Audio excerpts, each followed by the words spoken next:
तथापि स्कूल खोलने की कार्यवाही हाल ही में प्रारंभ हो सकी है।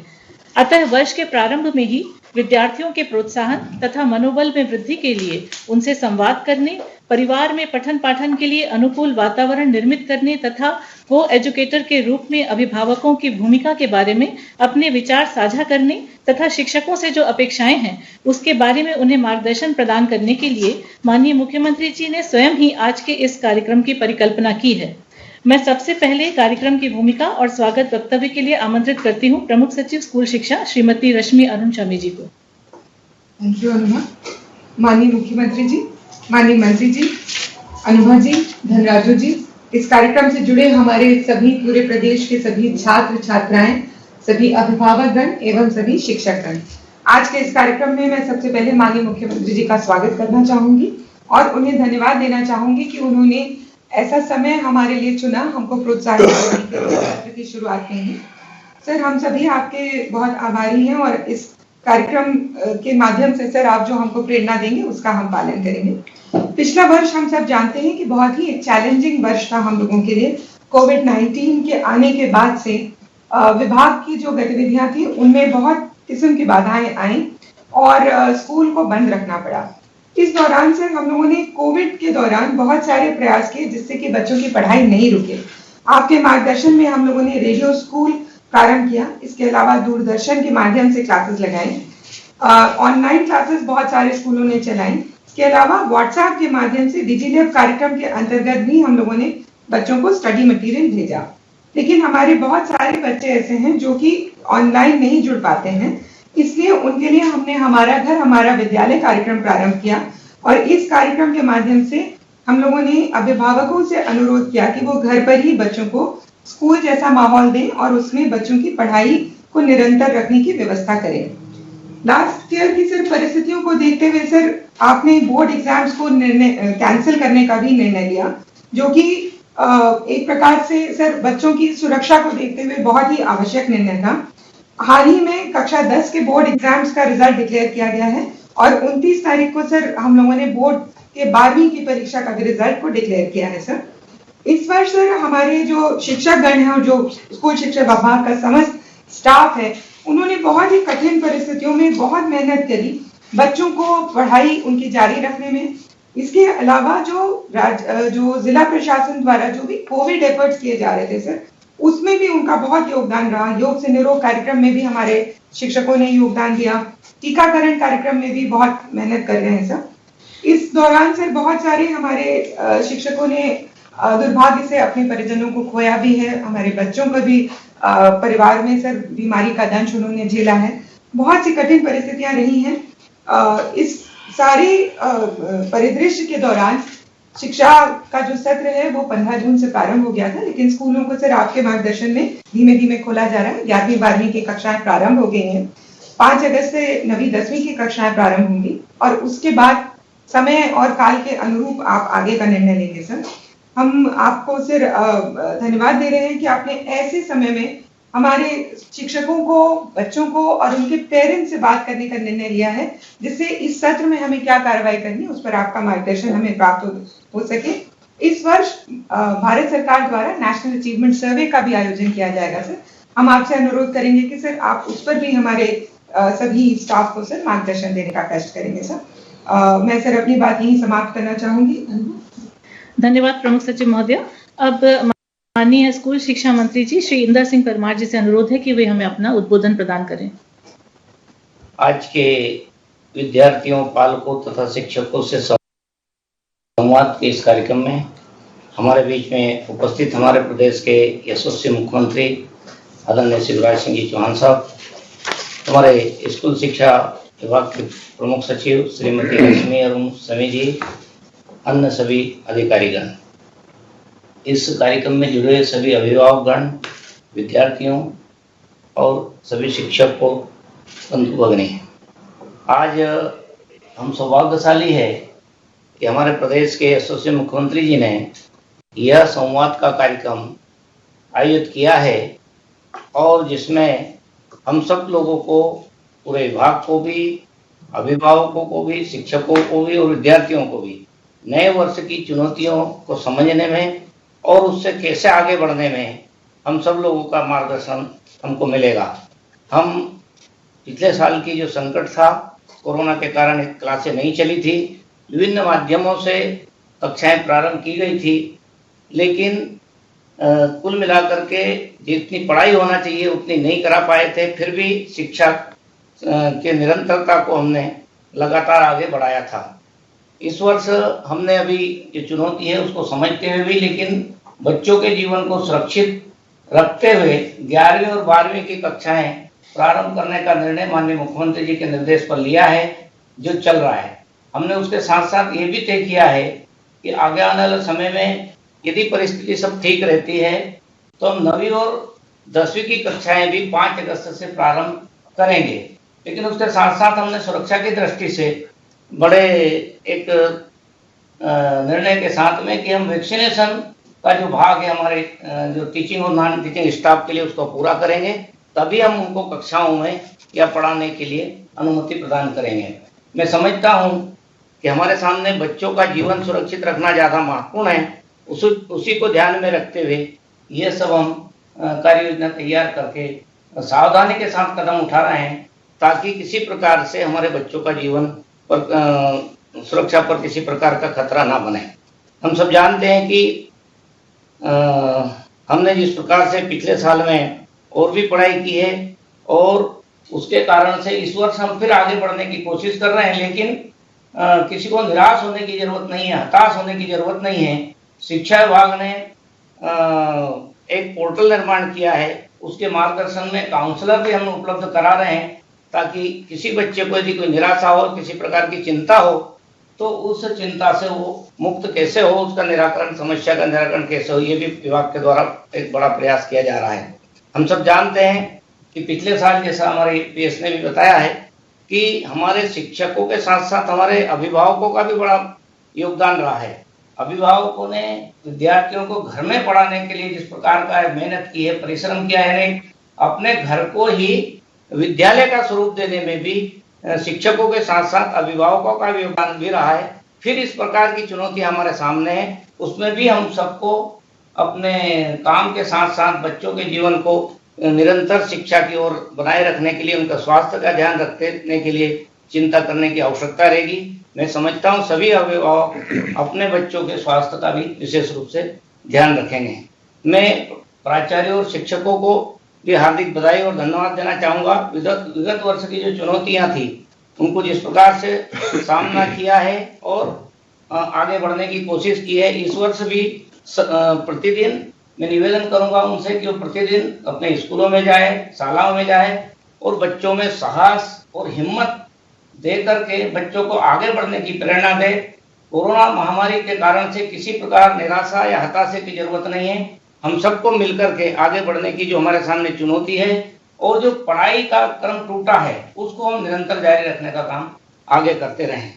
एक विशेष बात ये है कि इस वर्ष नवंबर के महीने में हमारी जो NAS का सर्वे होता है, वो सर्वे 3, 5, 8 और 10वीं की कक्षाओं के आधार पर होता है। उसके लिए भी हमारे सभी विद्यार्थियों को भी और हमारे शिक्षकों को भी तैयारी करके रहना चाहिए, क्योंकि जिस प्रकार का हमारे मध्य प्रदेश का स्तर उसमें आता है वो बहुत अच्छा नहीं आता है। लेकिन इस बार हम कोशिश करके उस सर्वे में भी हमारा स्थान बना पाए, इस प्रकार की सबको कोशिश करने की जरूरत है।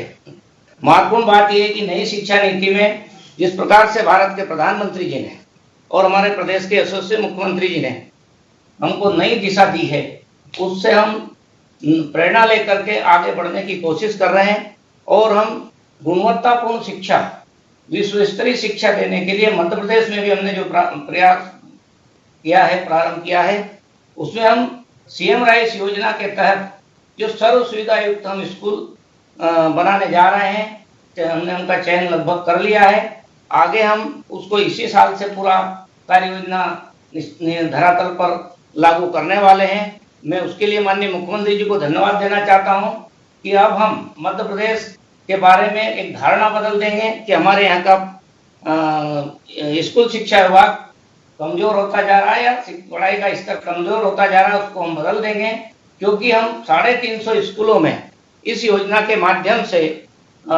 सभी सुविधा दे करके और संस्कृति के साथ साथ और नई राष्ट्रीय शिक्षा नीति का समावेश करते हुए हम एक प्रकार के लक्ष्य को हासिल करेंगे। मैं फिर से सभी विद्यार्थियों को, अभिभावकों और सबको धन्यवाद देना चाहता हूं और विशेष रूप से हमारे माननीय मुख्यमंत्री जी को कि उन्होंने आज हमारे लिए समय निकाल करके और इस संवाद के कार्यक्रम में समय दे करके हमको शिक्षा के क्षेत्र में आगे बढ़ने के लिए नई ऊर्जा प्रदान करेंगे। धन्यवाद माननीय मंत्री जी। अब माननीय मुख्यमंत्री जी हमारे विद्यार्थियों से संवाद करेंगे। सबसे पहले विदिशा जिले से कुमारी आस्था तिवारी। माननीय मुख्यमंत्री जी, आस्था कक्षा 10वीं की छात्र हैं। बस आप आस्था जी। नमस्ते। मेरी आवाज आ रही है आपको? जी सर। नमस्ते सर। आप कौन सी क्लास 10th में हो? 10वीं में हो? जी सर। जी सर। तो 9th पास करके अभी 10th में आई हो या 10th पास किया है? सर 9th पास आउट कर अभी 10th में आई हूँ। 10th में तो बोर्ड एग्जाम होता है, आपको पता है? जी सर। तो उसकी तैयारी तो बड़ी मेहनत से करनी पड़ती है। जी सर। आप तैयारी कैसे करेंगे बताएंगे जरा? सर आपने जो ऑनलाइन क्लासेस अरेंज करवाई है हम लोगों के लिए, उसी के थ्रू और थोड़ी सेल्फ स्टडी भी। अच्छा, आपकी हॉबी कौन कौन सी है बताओगे जरा? सर मेरी स्टडी हॉबी है। अरे वाह, डांसिंग कहीं सीख रहे हो क्या बेटी? क्या सर? हाँ, एंकरिंग। तो ये एंकरिंग हॉबी है आपकी, तो करते क्या हो इस हॉबी को पूरा करने के लिए? सर मेरे स्कूल में जो भी फंक्शंस होते हैं उसमें मुझे अपॉर्चुनिटी दी जाती है एंकरिंग की, और मेरे को अच्छा लगता है बोलना, इसलिए। Very good. ये जो एंकरिंग है ये न केवल विषयों को स्पष्ट करना सिखाएगी बल्कि आपको बहुत अच्छा वक्ता भी बनाएगी। वैसे भी मुझे लग रहा है आप अच्छी वक्ता तो हो ही, अच्छा बोल रही हो आप, शब्दों का चयन बहुत बेहतर है आपका। अच्छा, कोरोना काल में स्कूल तो खुले नहीं, फिर पढ़ाई कैसे की आपने? सर ऑनलाइन क्लासेस के थ्रू और सेल्फ स्टडी। ऑनलाइन क्लासेस के थ्रू जितनी नॉलेज, जितना ज्ञान मिलना चाहिए वो हमको मिल जाता था? सर जितना ज्ञान हमें ऑनलाइन क्लासेस से मिलता था वो मतलब हमें जितना जो भी हमारी स्टडी होती थी वो टीचर्स बहुत अच्छे से हमको एक्सप्लेन करते थे, और जो भी क्वेरीज होती थी वो भी बताते थे अच्छे से।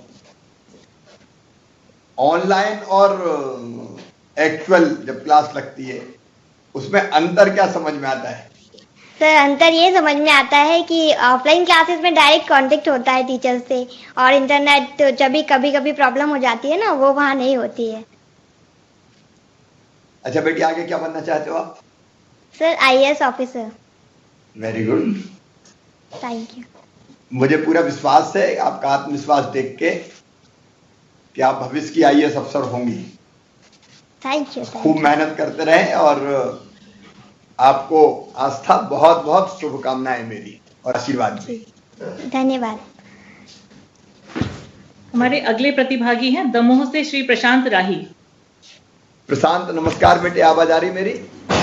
नमस्ते मामा जी। बेटा कौन सी क्लास में हो आप? 11th।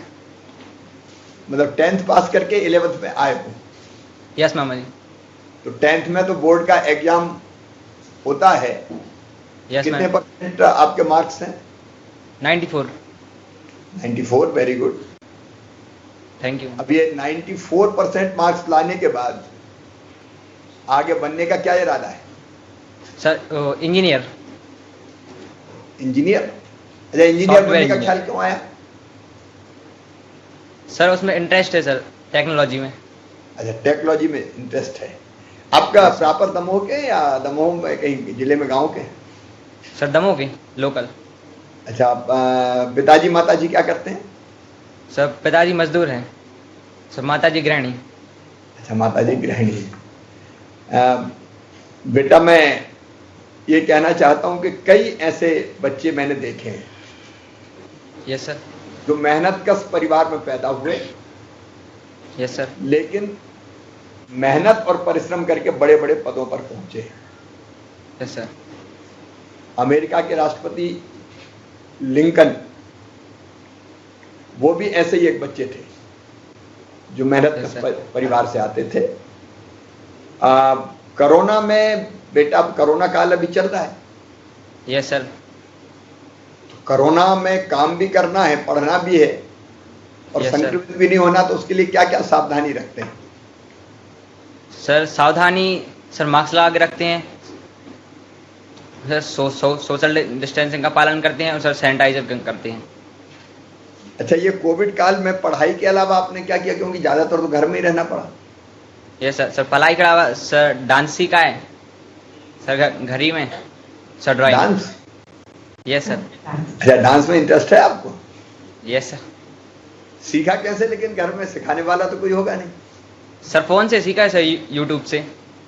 यूट्यूब से? Very good. Yes sir. तो यूट्यूब का आप इस्तेमाल करते हो? Yes sir. आपने बताया टेक्नोलॉजी में आपको वैसे रुचि है।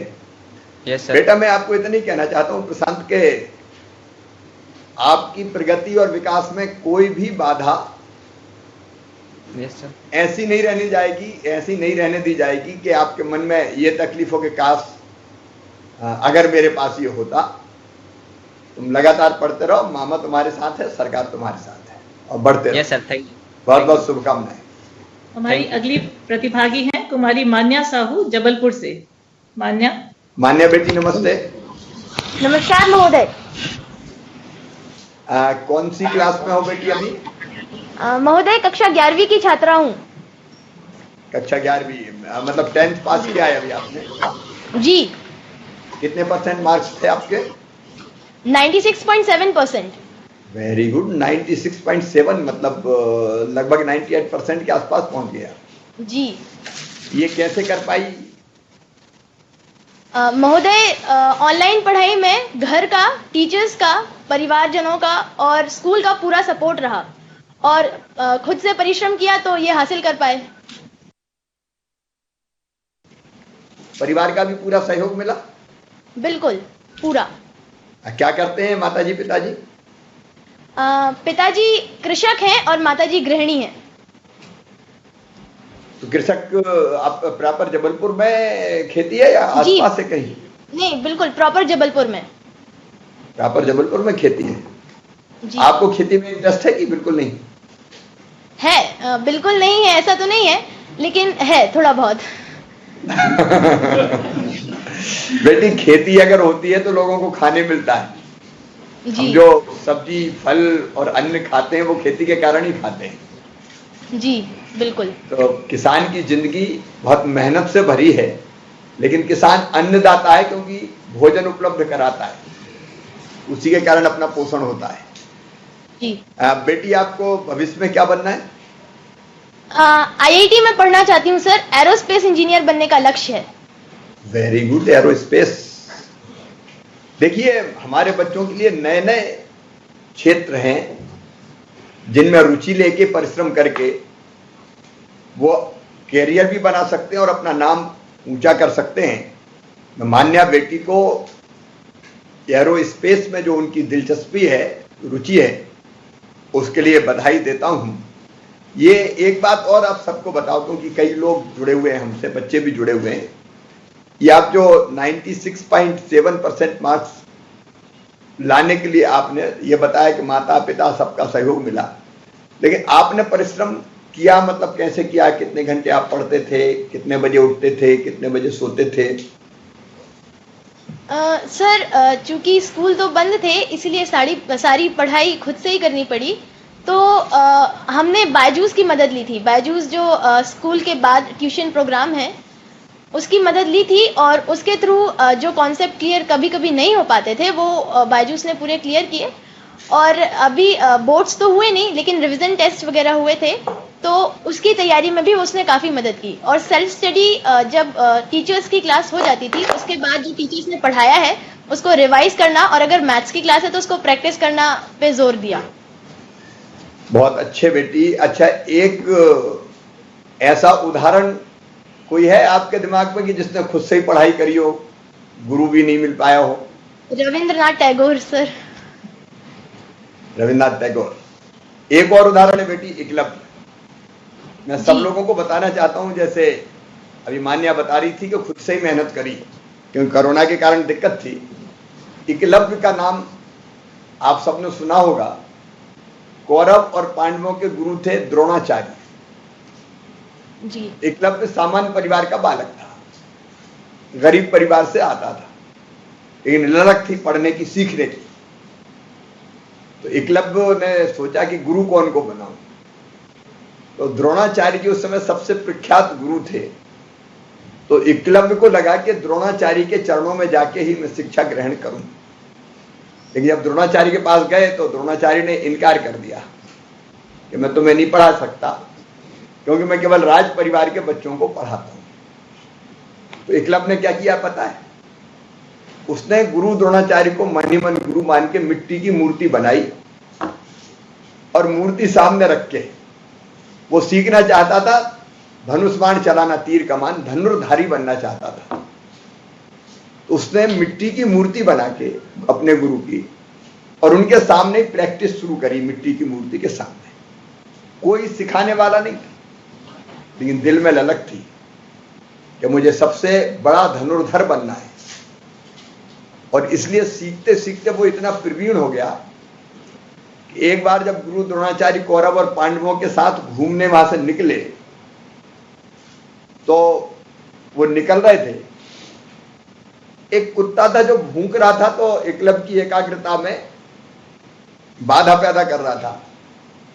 एकलव्य ने अपने तीर कमान से तीर चलाए और कुत्ते को पूरे मुंह को भर दिया उससे, और भरा ऐसा कि वो घायल ना हो। आप कुशलता समझ सकते हैं तीर चलाने की, कि भोंक ना पाए इसलिए मुंह में तीर मारे, और मारे इस कुशलता के साथ कि उसके गले में अंदर न लग जाए, केवल मुंह भरे। और जब उसका पूरा मुंह भर गया तो भोंकना बंद हो गया। और वही कुत्ता भाग के जब द्रोणाचार्य जी के पास से निकला तो उन्होंने देखा बाणों से मुंह भरा हुआ है और भाग भी रहा है, मतलब मरा भी नहीं, घायल भी नहीं हुआ। तब उनने उत्सुकता मन में उनके जगी कि ये कौन है जिसने इस कुशलता से तीर मुंह में भर दिए कि गले में चोट भी नहीं लगी और मुंह भी बंद हो गया। तो वो एकलव्य निकला। जब वो गए पास में तो एकलव्य था। तो द्रोणाचार्य ने एकलव्य से पूछा कि तुमने ये सीखा कहां से? तो उन्होंने कहा आप ही मेरे गुरु हैं। द्रोणाचार्य आश्चर्यचकित रह गए कि मैंने तो सिखाया नहीं। अब आगे की कथा और लंबी है। जब गुरु दक्षिणा में एकलव्य का अंगूठा ही मांग लिया द्रोणाचार्य ने, मैं उसकी गहराई में नहीं जा रहा, लेकिन मान्या की बात से मुझे लगा कि अगर परिस्थिति ऐसी बन जाए कि सिखाने वाला भी ना मिल पाए, लेकिन दृढ़ इच्छा शक्ति हो तो हम सीख सकते हैं। और इसलिए मैंने आज एकलव्य का उदाहरण आपको दिया। बेटी मान्या, आपको बहुत बहुत शुभकामनाएं। निश्चित तौर पे आप एरोस्पेस के क्षेत्र में बड़ा नाम करेंगी, ये मेरा विश्वास है। बहुत शुभकामनाएं। हमारे अगले प्रतिभागी हैं मोहित शर्मा रायसेन से। मोहित बेटा नमस्कार। नमस्कार महोदय। मोहित, रायसेन में बारिश कैसी हो रही है? सर अभी तो कुछ समय से बारिश नहीं हो रही थी, लेकिन अभी तत्काल समय में कुछ 1-2 दिन से बारिश हो रही है, अच्छी हो रही है। अच्छी हो रही है। बारिश देख के मन प्रसन्न होता है? हाँ सर, काफी मन प्रसन्न हो रहा है। जब बादल छाते हैं और मौसम अच्छा होता है तब एक पक्षी है जो नाच उठता है और बाकी सबको मोहित कर लेता है।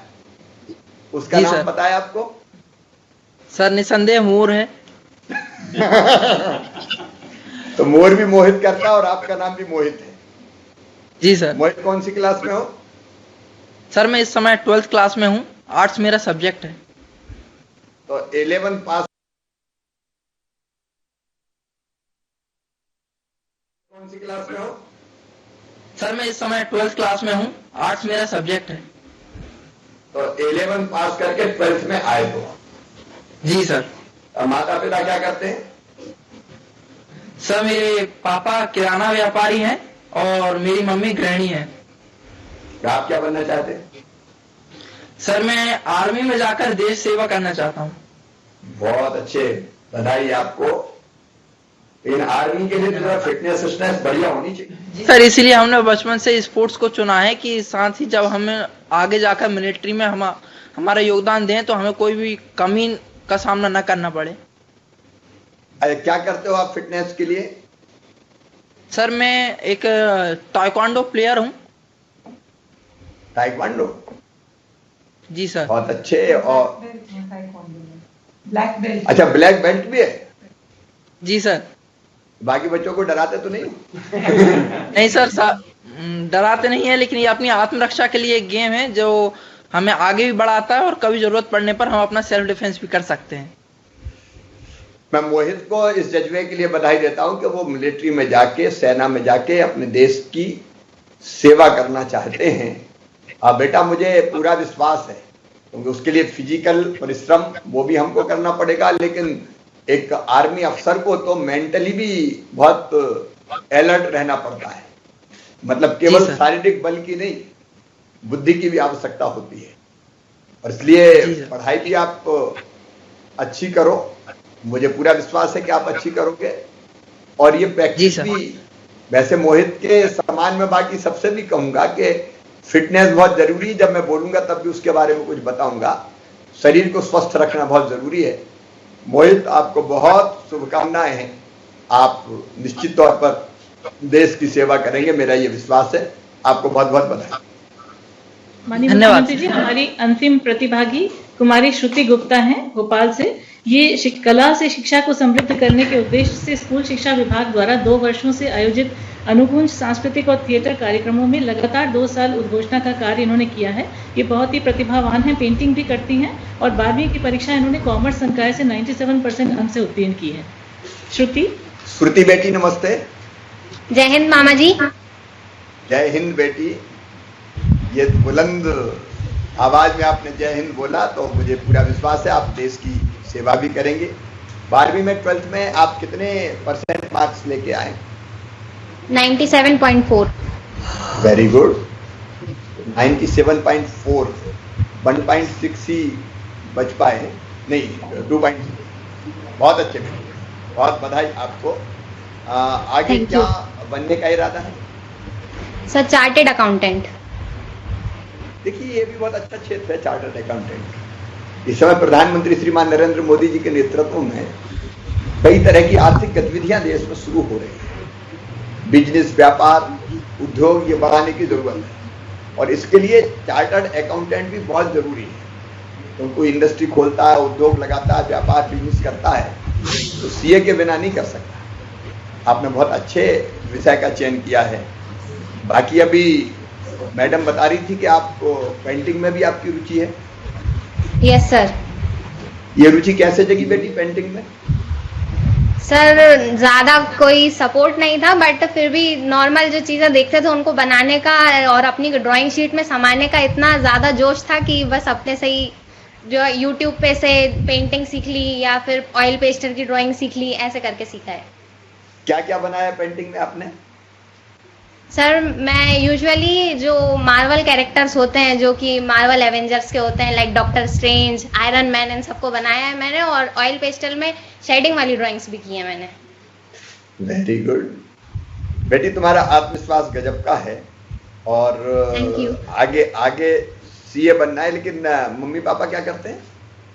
सर, मेरे पापा की चाय की होटल है और मेरी मम्मी हाउसवाइफ है।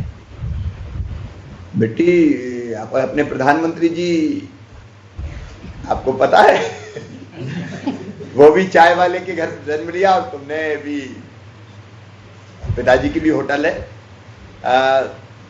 मैं इतना ही कह सकता हूं, आप बहुत प्रतिभाशाली है और आपने जो सोचा है सीए बन के भी आप देश की सेवा करेंगी। अपना ये आत्मविश्वास बनाए रखना, खूब आगे बढ़ना। मेरी तरफ से बहुत बहुत शुभकामनाएं और आशीर्वाद। लेकिन सीए बन के भी पेंटिंग मत छोड़। यस सर, बिल्कुल। हाँ, क्योंकि पेंटिंग सचमुच में अद्भुत, ये अपने अंदर की जो कला है, अपने अंदर जो प्रतिभा है, उस प्रतिभा का प्रकटीकरण विभिन्न रूप में होता है और उसका एक रूप है पेंटिंग। तो पेंटिंग में भी लगातार आगे बढ़ते रहना। मेरी बहुत बहुत शुभकामनाएं आपको। बहुत बहुत धन्यवाद। माननीय मुख्यमंत्री जी से अनुरोध है कि वे हमें अपने आशीर्वचन प्रदान करें। हमारे शिक्षा मंत्री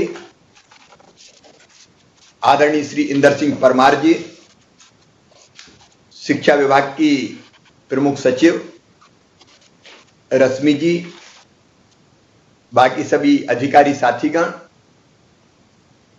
और पूरे प्रदेश में वर्चुअली अपने घरों में भी और मेरे सामने बैठे भी सुन रहे हमारे सभी गुरुजन, विद्यालय परिवार के सभी सदस्यगण, मेरी लाडली भांजियों, प्यारे भांजों,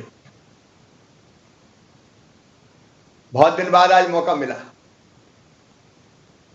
मेरी जिंदगी का सबसे सुंदर पल और सबसे खुशी का क्षण अगर कोई होता है तो अपने बच्चों से मिलना होता है, भांजे भांजियों से मिलना होता है। खेलते कूदते बच्चे, हंसते मुस्कुराते बच्चे, अलग अलग एक्टिविटीज करते बच्चे, यहां तक कि शरारत करते हुए बच्चे सचमुच में मन मोह लेते हैं। अभी भी कहीं से गुजरता हूं तो छोटे छोटे बेटी बेटा हाथ हिला के कहते बाय मामा, तो सारी थकान दूर हो जाती है।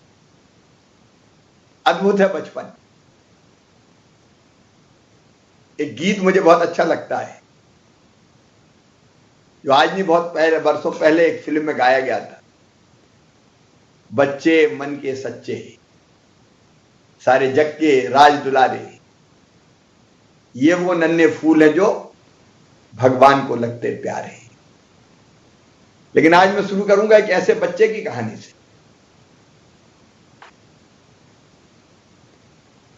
जिसने 13 अप्रैल 1919 को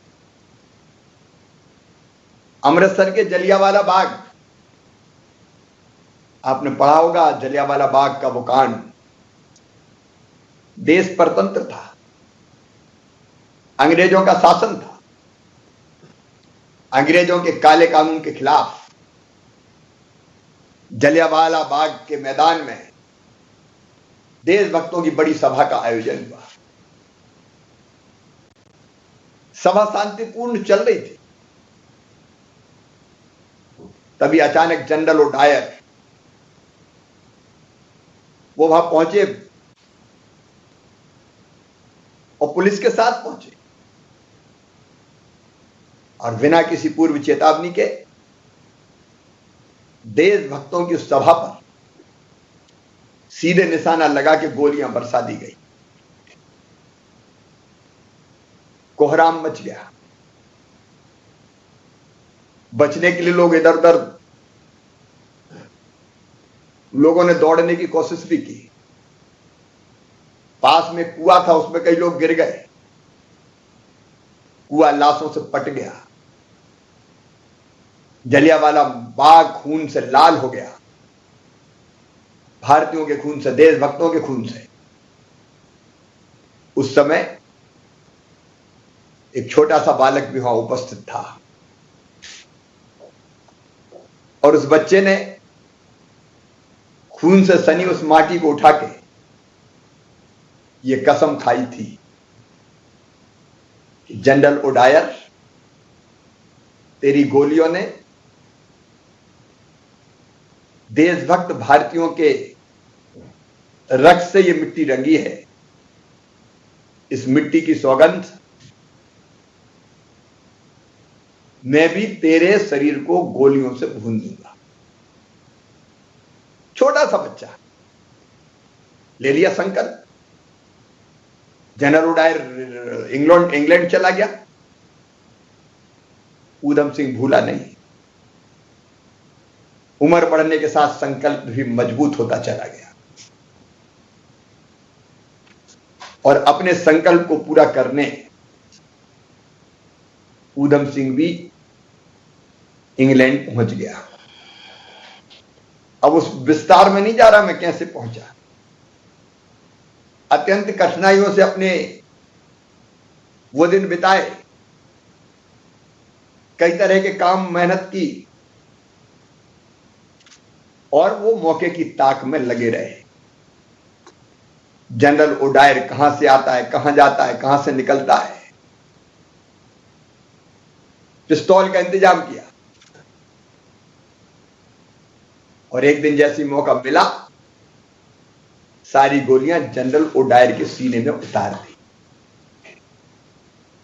और जलियांवाला बाग का बदला लेके इंग्लैंड की धरती पर ही फांसी के फंदे पे चढ़ गए ऊधम सिंह।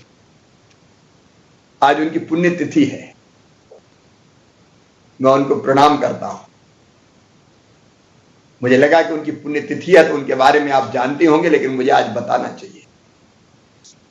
ये जो आजादी हमको मिली है, अंग्रेजों ने चांदी की तस्तरी में रख के नहीं दी। हजारों शहीदों ने, क्रांतिकारियों ने अपने गर्म गाढ़े और लाल रक्त से भारत भूमि को रंगा, पवित्र किया, अपना जीवन दिया, तब जाके हमें ये आजादी मिली है। कुछ समय बाद पिछले अगले साल आजादी की 75वीं वर्षगांठ आएगी। हम ये ना भूलें कि उनकी त्याग, तपस्या और बलिदान के साथ ही आजादी मिली है। आज मुंशी प्रेमचंद जी का भी जन्मदिन है, हिंदी के सबसे बड़े कहानीकार। उनको भी प्रणाम करता हूं। बेटा बेटियों, मैं रोज क्या करता हूं, सीएम हाउस में महापुरुषों के चित्रों पे जिनकी जन्मदिन और पुण्यतिथि होती है, मैं पुष्प अर्पित करता हूं ताकि उनसे मैं स्वयं भी प्रेरणा प्राप्त कर सकूं। दो काम मैं लगातार करता हूं, एक महापुरुषों का स्मरण और दूसरे रोज एक पेड़ लगाना। पेड़ लगाना मतलब ऑक्सीजन प्लांट लगाना। ये रोज कोई काम करना एक तपस्या होती है। तो मैंने तय किया है कि व्यस्तता कितनी भी हो, शिवराज पेड़ तो लगाना ही है, क्योंकि पेड़ केवल अपने लिए नहीं, आने वाली पीढ़ियों के लिए बेहतर धरती छोड़ के जाए, इसके लिए भी है। मेरे प्रिय बच्चों, बचपन का समय हमारी जिंदगी का सबसे महत्वपूर्ण समय होता है। आज जब मैं तुम्हारे साथ होता हूं, अपना बचपन भी याद आ जाता है। एक गाना और है, आया है मुझे फिर आज वो जालिम, गुजरा जमाना बचपन का। खेतों में दौड़ना, नर्मदा जी में कूदना, घंटों स्नान करना, दोस्तों के साथ खेलना, मित्रों की सूरत याद आ जाती है। कई पुरानी घटनाएं याद आ जाती। लेकिन बचपन इसलिए और महत्वपूर्ण है कि बचपन में ही बड़े होके हम क्या बनेंगे इसकी नींव पक्की हो जाती है। और इसलिए मैं आज आपसे यह आग्रह कर रहा हूं, यह समय जरूर कष्ट का है, संकट का है, कोरोना काल अभी चल रहा है, और इसलिए मेरे कई बच्चों ने आज बताया, 5 बच्चों से मैंने बात की, कोरोना काल में भी उनकी गतिविधियां थमी नहीं, वो कुछ ना कुछ बेहतर करने के प्रयास करते रहे। मैं कोरोना काल के कारण, क्योंकि अभिभावक भी आज मुझसे जुड़े हैं और अध्यापक मित्र भी जुड़े हैं, शिक्षक गुरुजन जुड़े हैं, मैं गुरुजनों को प्रणाम करता हूं, क्योंकि गुरु तो गुरु होते हैं। गुरु से बड़ा पद कोई हो नहीं सकता। हमारे यहां तो कहा गया है, गुरु ब्रह्मा गुरु विष्णु गुरु देवो महेश्वरा। साक्षात परमेश्वर गुरु को मानते हैं। कोरोना काल में जिस लगन से और मेहनत से बच्चों के अध्यापन का काम आपने किया, उसके लिए मैं प्रदेश की जनता की ओर से आपको हृदय से धन्यवाद देता हूं। कई हमारे शिक्षकों ने घर को ही स्कूल बना दिया था, कई जान हथेली पे लेके स्कूल जाते रहे, बच्चों को सिखाने का प्रयत्न करते रहे। कोरोना के काल में दूसरे काम भी क्योंकि वो संकट काल था, वो करते रहे। लेकिन एक बात और मैं कहना चाहता हूं, स्कूल जरूर हमने प्रारंभ किए लेकिन पूरी सावधानी के साथ। अभी कोरोना के पेशेंट्स आ रहे हैं, केरल में 22,000 से ज्यादा रोज आ रहे हैं, हमारे बगल में महाराष्ट्र में आ रहे हैं, आज मध्य प्रदेश में भी 22 कोरोना के पॉजिटिव केस आए। इंदौर में आते हैं, भोपाल में, कभी कभी कदुका जबलपुर में, लेकिन सागर संभाग के भी कुछ जिलों में आए। उसलिए हमको सावधान पूरी तरह से रहना है। इसलिए सोशल डिस्टेंसिंग का पालन, मास्क लगाना, दूरी बना के रखना अनिवार्य है। इसलिए हमने क्लासें एकदम नहीं खोल दी, हम धीरे धीरे प्रारंभ कर रहे हैं और परिस्थितियों को देख के आगे हम फैसला करेंगे। लेकिन सावधानी पूरी तरह से जरूरी है।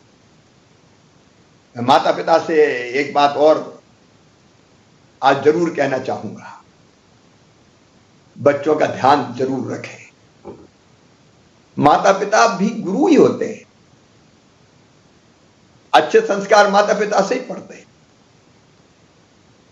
कोरोना काल में कई बार बच्चों ने अपने आप को एकाकी महसूस कर लिया और आपने ऑनलाइन शिक्षा के लिए हाथ में स्मार्टफोन दे दिया, मोबाइल दे दिया, और आपने उनकी चिंता करने की ध्यान नहीं रखा। एक दुखद घटना आप लोगों ने आज पढ़ी होगी कि खेलते खेलते किसी ऐसी आदत में फंस गए कि जिसके कारण बच्चे ने अपनी जान दे दी। ये बच्चे हमारे प्राण हैं और इसलिए इनको दिशा देना ये हमारी ड्यूटी है, कर्तव्य है। इनको लाड़ प्यार नहीं करते ऐसा मेरा नहीं कहना है। बच्चे तो प्रेम के साक्षात स्वरूप है और मैं मानता हूं प्रेम ही ईश्वर है। प्रेम से बड़ी उपासना और कोई नहीं है। संदर्भ आ गया तो मैं आपको बता देता हूं। मेरे वैसे सब बच्चे, सभी तो मेरे हैं, लेकिन मेरे घर जन्म लिया 2 बेटों ने, कार्तिकेय और कुणाल। जब कार्तिकेय ने जन्म लिया और कुणाल ने भी, तो मैंने सबसे पहले अपनी गोद में लेके उनके कान में गायत्री मंत्र बोला, इस भाव के साथ कि प्रभु इसको सद्बुद्धि देना, सन्मार्ग पे चलाना। ये माता पिता की ड्यूटी होती है कि वो अपनी तरफ से कोशिश करें कि बच्चों का जीवन बेहतर बने, सद्गुण और सत्संस्कार उनमें आए। गीता जी के 18 अध्याय मैंने दोनों को पढ़ाने की कोशिश की, समय निकाल के, मुख्यमंत्री रहते हुए कह रहा हूं। कई बार अपन कहते हैं हम तो बहुत व्यस्त हैं, टाइम ही नहीं मिलता। जब मैं मुख्यमंत्री होते हुए टाइम निकाल सकता हूं तो आप भी निकाल सकते। इसलिए अपने बच्चों की चिंता आप जरूर करें। कोरोना का टेस्ट लगातार चल रहा है, बीच में करवाते रहे, और टीका जरूर लगवा ले जिन्हें नहीं लगवाया। शिक्षक भी हम लगातार कोशिश कर रहे हैं और अभिभावक भी। सावधानी जरूरी है। अब मैं अपने बच्चों से कहना चाहता हूं, एक तो हर एक बच्चे में टैलेंट होता है, क्षमता हर एक में होती है, प्रतिभा हर एक में होती है। कोई ये ना सोचे कि एक में ज्यादा बुद्धि है, मुझ में कम है, सब में बराबर है। अभी अपने ऊपर है कि उस बुद्धि का प्रकटीकरण, उस टैलेंट का प्रकटीकरण करने के लिए हम मेहनत नहीं करते। मेहनत करेंगे तो टैलेंट का, बुद्धि का, मस्तिष्क का, ब्रेन का इस्तेमाल होगा। ये आप सबको मैं बताना चाहता हूं, बच्चों को विशेष रूप से, कि हम अपने मस्तिष्क की क्षमता के बहुत कम भाग का इस्तेमाल करते हैं। सरस्वती के भंडार की बड़ी अजूबी बात ये क्या कि आप जितना खर्चोगे उतना बढ़ेगी, और इसलिए कोई ना सोचे कि मुझ में कम बुद्धि, सब में बराबर है। कोशिश तो करो, कोशिश करने वालों की कभी हार नहीं होती। और इसलिए मैं एक बात कहना चाहता हूं, हम जैसा सोचते और करते हैं वैसा बन जाते हैं। अब हमने सोच लिया सीए बनेंगे तो बनेंगे, एरोस्पेस इंजीनियर बनेंगे तो बनेंगे, आईएएस बनेंगे तो बनेंगे, मिलिट्री में अफसर बनेंगे तो बनेंगे। और हम सोच लेंगे नहीं मैं तो कुछ कर ही नहीं सकता, मैं तो बुद्धू हूं, मुझ में तो अकल ही नहीं है, तो मौह की मक्खी भी पड़ोसी घोड़ा नहीं पड़ेगी। मैं कह रहा हूं पूरे विश्वास के साथ, जैसा चाहोगे वैसा बन जाओ। और इसलिए आज से ये सोचो, मैं बिल्कुल छोटे बच्चों की नहीं कह रहा, लेकिन 9, 10, 11, 12 मेरे बच्चों, आज से सोचो कि कुछ बनना है, लेकिन कुछ बनने के लिए कुछ करना पड़ता है। अपने आप हम नहीं बन जाते। और इसलिए कोई लक्ष्य निर्धारित करो जीवन का। अब आप उम्र के उस पड़ाव में हैं, विशेषकर जो 9, 10, 11, 12 में है, तो अपने जीवन की दिशा तय कर सकते हैं। तय करवाने में आपको गुरु आपको सहयोग करेंगे, आपके माता पिता मम्मी पापा आपको सहयोग करेंगे, शिक्षा मंत्रालय हमारा सहयोग करेगा, मां बाप भी यथासंभव प्रयास करेंगे। लेकिन तय करेंगे करना क्या है, और जो तय करें उसको करने के लिए एक रोड मैप बनाएं कि वो कैसे करना है। कुछ चीजें उसके लिए जरूरी है। एक, जीवन में अनुशासन। अनुशासन का मतलब नियमितता। कितने बजे उठेंगे, कितने बजे सोएंगे, क्या खाएंगे, क्या पिएंगे, ये हमको निर्धारित करना पड़ेगा। देखो ये जीवन को बनाना साधना है, तपस्या है। अब मान लिया हम तय करते हैं कि हम 4 बजे उठेंगे, 5 बजे उठेंगे, जो भी, मैं 6 बजे उठेंगे, तो अपवाद छोड़ के, परीक्षा खत्म हुई तो 2-4 दिन फिर सोना है, वो एक अलग विषय है, लेकिन अपवाद छोड़ के नियमितता का पालन करना। और कुछ बनने के लिए एक चीज और जरूरी है, वो है स्वस्थ रहना। शरीर माध्यम खल धर्म साधनम। शरीर माध्यम है सब धर्मों का पालन करने का। नायम आत्मा बलहीनेन लभ्या, मतलब जिसके शरीर में ताकत ही नहीं है वो फिर कुछ नहीं कर सकता। पहला सुख निरोगी काया, तो शरीर तो स्वस्थ रहना चाहिए, इसलिए जरूरी है व्यायाम, खेलकूद। केवल पढ़ाई नहीं, खेल बहुत महत्वपूर्ण है। मैं आज पालकों से, माता पिताओं से कहना चाहता हूं, डंडा लेके हमेशा बस पढ़ बैठ वही मत किया करो। बच्चों को खेलने कूदने का भी समय दो, और नहीं तो स्कूल से आए फिर और कहीं कोचिंग में बिठा दिया, और फिर समय ऐसा हो गया कि टीवी खोल लिया या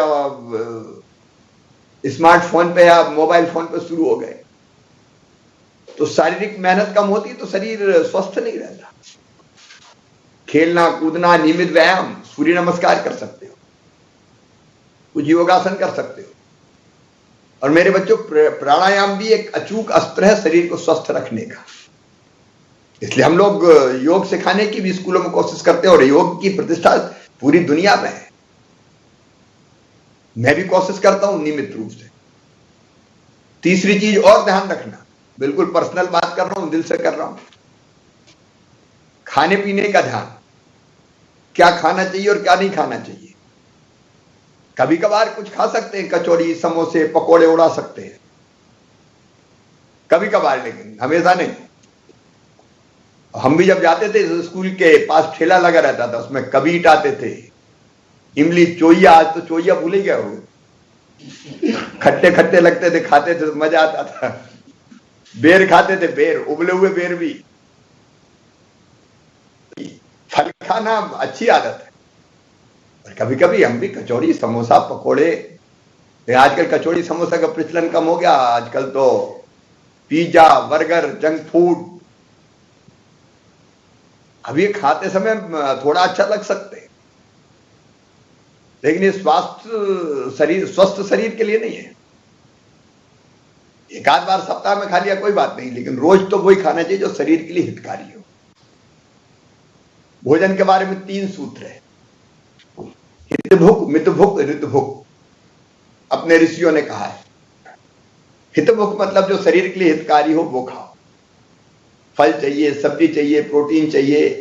प्रोटीन के लिए पनीर खा सकते हैं, दूध पी सकते हैं, दही खा सकते हैं, जो शरीर के लिए हितकारी। हम अंकुरित अनाज खा सकते हैं। मूंगफली जैसी चीजों में भी पर्याप्त मात्रा में पोषक तत्व होते हैं, जो शरीर के लिए हितकारी हो वो खाए।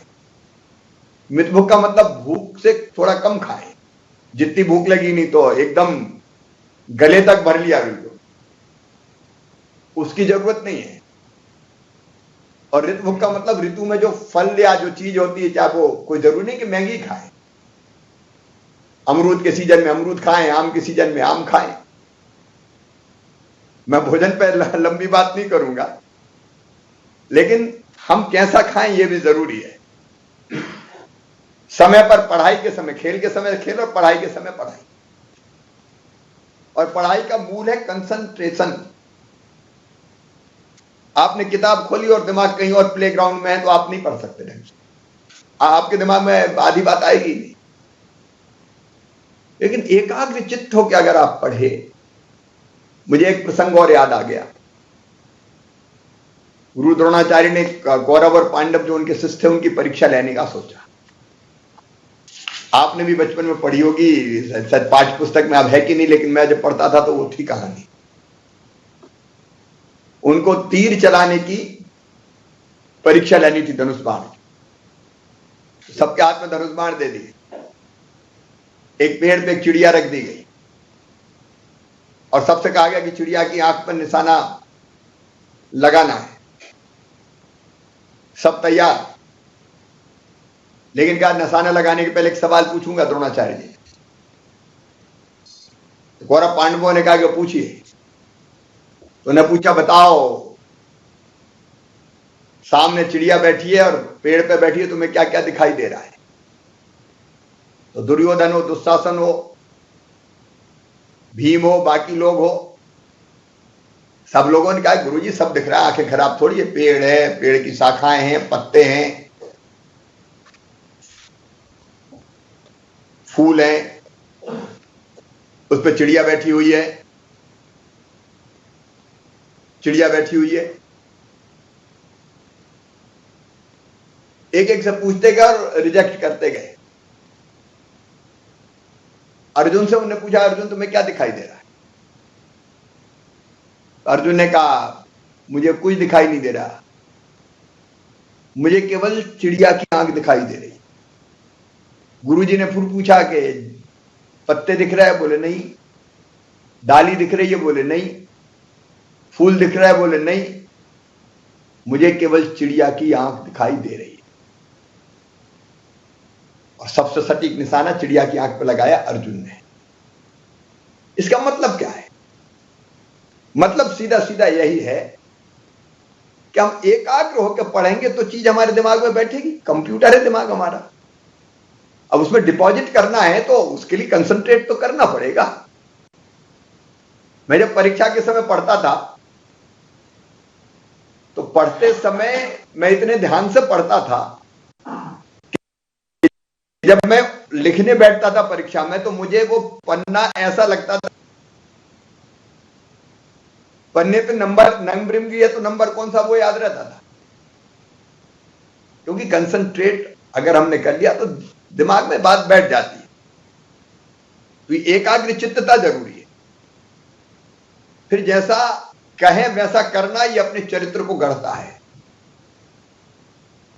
द्रोणाचार्य जी ने एक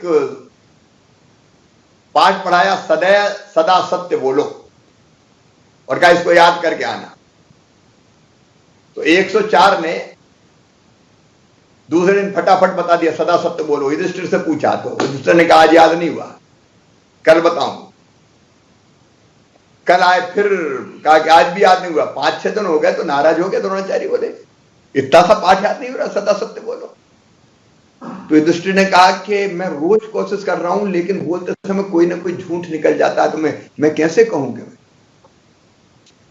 और एक दिन फिर युधिष्ठिर ने कहा हाँ अब मुझे पाठ याद हो गया। सत्यवादी के रूप में युधिष्ठिर आज तक स्थापित है।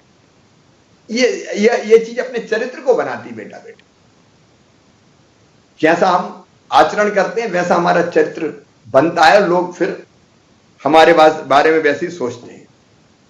और इसलिए ये जीवन में नियमितता, गलत संगत से बचे। कोई भी छोटी चीज किसी के साथ मिलके जिसकी गलत आदत तो सीख ली तो वो जिंदगी को बर्बाद कर सकती है। एक चोर को सजा हो गई, जेल भेज दिया गया। उसने इच्छा प्रकट की कि मां से मिलना चाहता हूं। मां मिलने आई तो चोर ने अपनी मां की नाक काट ली। लोगों का कितना दुष्ट है, चोर तो है, मां की नाक भी काट ली। तो उसने उत्तर दिया कि ये अगर दोषी कोई है तो ये मेरी मां है। आगे जब मैं छोटी मोटी चोरी करता था बचपन में तभी मुझे समझा देती तो बड़ा चोर बनने की नौबत नहीं आती। तो मैं पालकों से भी ये कहना चाहता हूं कि जरा भी कोई ऐसी चीज लगे कि बच्चों को टोकना है तो जरूर टोकें। माता पिता गुरु का आदर करें। गुरु से बड़ा कोई नहीं होता, इसलिए उसका सम्मान करना चाहिए। और गुरुओं से भी मेरा यही कहना है कि अध्यापन से बड़ा पवित्र काम और कोई नहीं है। एक गुरु कई अच्छे नागरिक और महापुरुष तैयार कर सकता है। मैं भी आज मुख्यमंत्री हूं तो मेरे गुरु को श्रेय देता हूं, श्रीमान रतन चंद जैन जी, जिन्होंने मुझे प्राइमरी स्कूल में पढ़ाया। मैं उनको प्रणाम करता हूं। उन्हें जो संस्कार दिए उसी ने कुछ अच्छी चीजें मुझ पर भरी। और इसलिए इस पवित्र कार्य को हमारे शिक्षक जन उसी भाव से करने का प्रयास करें। नई शिक्षा नीति में प्ले स्कूल की धारणा है, खेलते कूदते बच्चे पढ़ें। नई शिक्षा नीति का मध्य प्रदेश भी अक्षरशः पालन करेगा। इंदर सिंह परमार जी हमारे शिक्षा मंत्री जी बता रहे थे कि सीएम राज जैसी स्कूल की कल्पनाएं हमारी। शिक्षा हमारा ज्ञान देना, कौशल देना और नागरिकता के संस्कार देने का काम पूरा करे, उसका प्रयास जारी रहेगा। एक अभी रश्मि मैडम ने जो बताया, नेशनल अचीवमेंट सर्वे होने वाला है, तो बच्चे भी ध्यान रखें और शिक्षक भी ध्यान रखें। ये दक्षता की परीक्षा है हमारी। मध्य प्रदेश बहुत पीछे रहा है पिछले वर्षों में।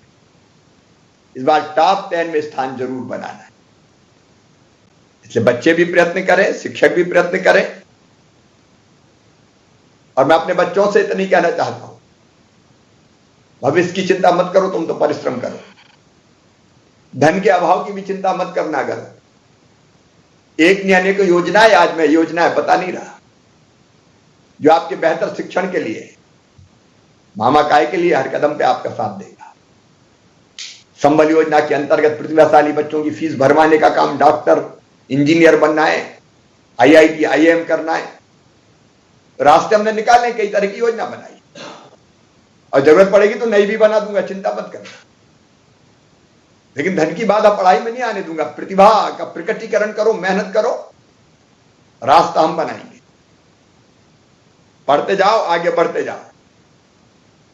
कैरियर काउंसलिंग में भी मदद करेंगे। तुम ऊपर आगे बढ़ के अपने देश की सेवा करो, माता पिता का नाम रोशन करो और अपने जीवन को ऐसा बनाओ कि तुम्हें स्वयं गर्व हो कि एक बेहतर मानव जीवन हमने जिया है। और मैं फिर कहता हूं, स्वामी विवेकानंद कहते थे, तुम साधारण मनुष्य नहीं हो, असाधारण हो। वो कहते थे तुम अमृत के पुत्र हो, ईश्वर के अंश हो, अनंत शक्तियों के भंडार हो, अमर आनंद के भागी हो। दुनिया में कोई काम ऐसा नहीं कि जो तुम ना कर सको। अपने आप को पहचानो, अपनी क्षमता पहचानो। और बड़ा काम करने का संकल्प लो। निश्चित तौर पर तुम्हारा जीवन यशस्वी होगा, ये मेरा विश्वास है। हर कदम पर सरकार आपके साथ है और मामा आपके साथ है। मेरी बहुत बहुत शुभकामनाएं, आशीर्वाद, गुरुजनों को प्रणाम। नया मध्य प्रदेश गढ़ेंगे नई शिक्षा नीति के माध्यम से। बच्चे पढ़ेंगे भी, खेलेंगे कूदेंगे भी और आगे बढ़ेंगे भी, और देश को और अपने मध्य प्रदेश को आगे बढ़ाएंगे। बहुत बहुत शुभकामनाएं, बहुत आशीर्वाद, प्यार, धन्यवाद। बहुत बहुत धन्यवाद माननीय मुख्यमंत्री जी। हमारा विश्वास है कि आपका बहुमूल्य मार्गदर्शन हमारे विद्यार्थियों को जीवन की हर चुनौती का साहस से सामना करने और अपने लक्ष्यों की पूर्ति का सर्वश्रेष्ठ प्रयास करने की प्रेरणा हमेशा देता रहेगा।